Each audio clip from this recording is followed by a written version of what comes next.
Hey Reefers, welcome back to Grand Canyon Reefs, and in this video we're going to discuss setting up the new Red Sea Reefer 425 G2 and transferring over all my existing corals and fish. And don't forget to like and subscribe so you know when new videos are posted. And also, make sure you stick around to the end of the video where I'm going to talk about and discuss how you guys can be eligible to win a frag of Little Shop of Horrorzoas, completely free, shipping paid for. So make sure you stay to the end of the video.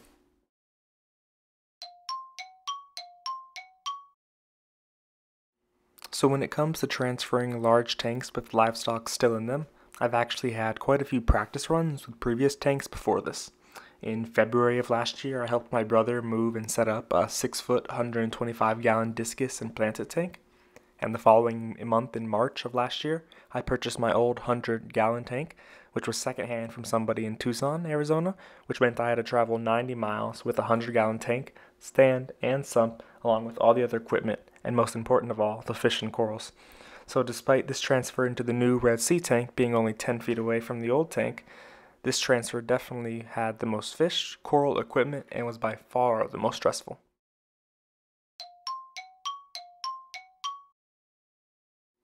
So my plan for this tank transfer was to move over all the fish, coral, and the rock work first, and then I could take my time focusing on the different critical life support elements and the different equipment for the tank, like different wave makers and dosers and the trident tester and things like that over the next day or so. And yeah, so here's essentially everything that I used for the tank transfer. I had bins and buckets everywhere, as well as tons of different accessories like coral glue and gloves and just other things that I might need to use for the transfer. And we'll kind of just dive into the different boxes and why I found them so essential and what I've learned from my different tank transfers. So the first one that you can see here, I labeled them to make them easier as well, was coral, and that just has a frag rack in there as well as some air stones.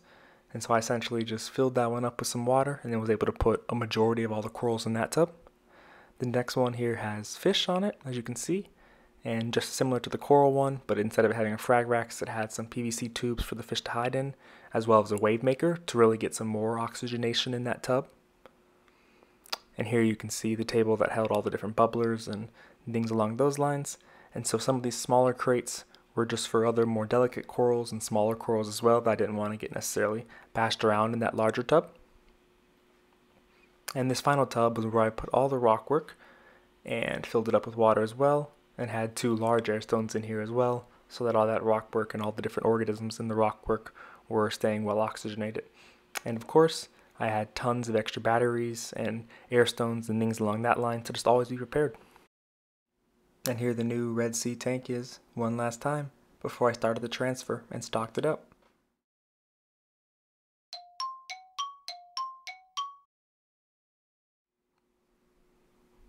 And here you'll see me doing one last check over everything, making sure everything looks ready for the transfer and kind of doing one last mental check in my head, making sure I'm all prepared for everything before I started to drain some of the water into the first tub over here for the fish, using the old siphon method with the mouth, always a trusty method.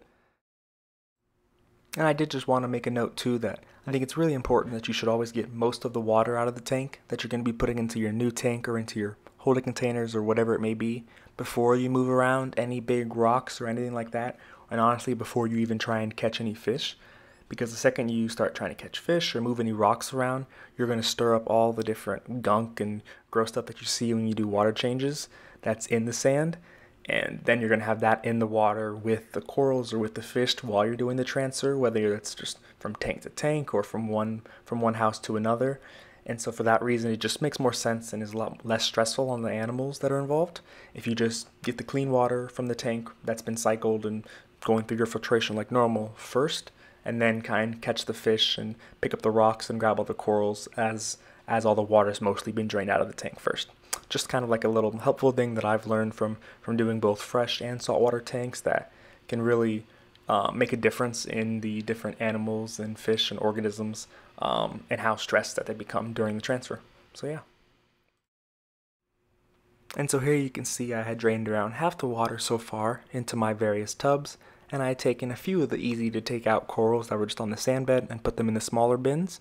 and I had now started to drain the water into my brute trash can, which I was then just wheeling back and forth over to the new Red Sea tank and starting to fill it up there.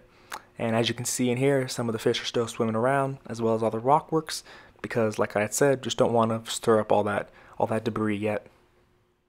Here I was about halfway through the tank transfer, and no, this cloudiness is not from the sand, it is actually from the urchin doing his thing. And fast forwarding a few hours, that tank had been emptied, which means that the new reefer had been fully filled and stocked. And so this was around the 12-hour mark, and as you can see, all the fish and coral have been transferred over, and the essential equipment like the return pump and the lights are on the tank, but things like the doser and the skimmer and a couple other just accessory things hadn't been fully set up. And as you can see, the apex was just still laying there on the ground, but the essential things like the chiller as well had been plumbed and set up. And yeah, at this point I was pretty exhausted, so called it a night and went to bed. And unfortunately, the next day when I worked on the tank, I forgot to film a bunch of it. So here the tank is at around 2 days after the start of the transfer. As you can see now, most of the equipment has been set up and put into the cabinets or in the sump. So the dosers and the trident are now all hooked up and running.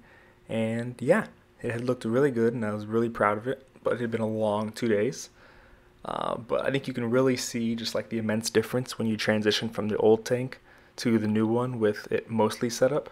And you can just see why I was so excited for the new build and for what's to come.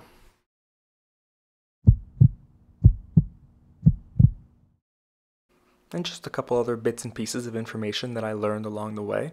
I was a little concerned because you can see this loop-de-loop for my return line, and I was just a little worried that my current pump wouldn't be strong enough for that. So I decided to get an extra Vectra M2 pump, just in case that my pump wasn't strong enough, but it turned out that my current eFlux current loop pump was, and so I was just able to return that M2 to my local store. And another thing that I noticed along the way was that the tip of my AquaPower end of the dosing line had some caked up residue, so there couldn't actually release any AquaPower out of it.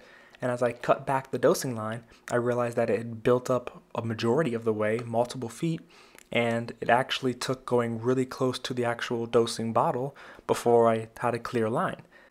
So, lazy reefer check to myself to start actually checking my dosing lines periodically, but also leave a comment down below if you guys have ever had a similar experience with AquaPower ever gunking up your dosing lines. And I guess another note that I'll share along this journey that I learned is that definitely make up extra salt water before you start.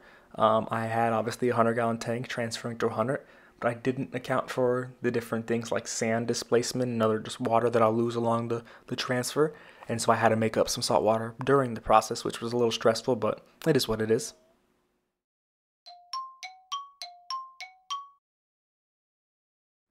And here's the final product.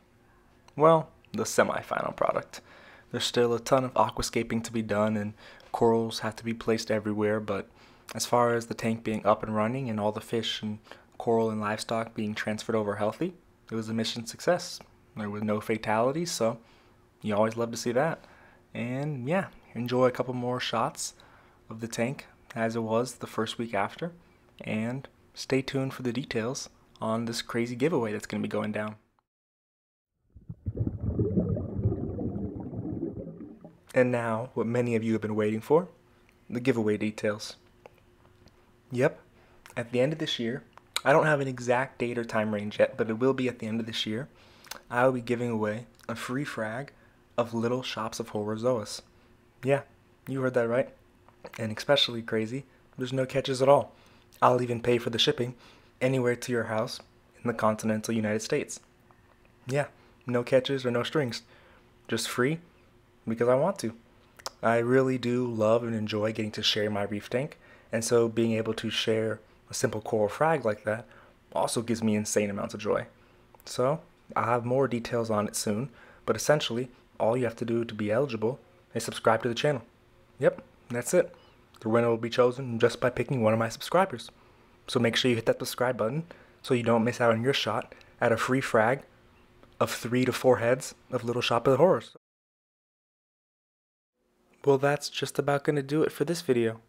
And I'll go ahead and leave you guys with just a couple more clips of some sneak peeks of episode 3, which involves preparing the tank to leave for vacation and what the tank looked like after I got back. Thanks so much, and I'll see you guys next video.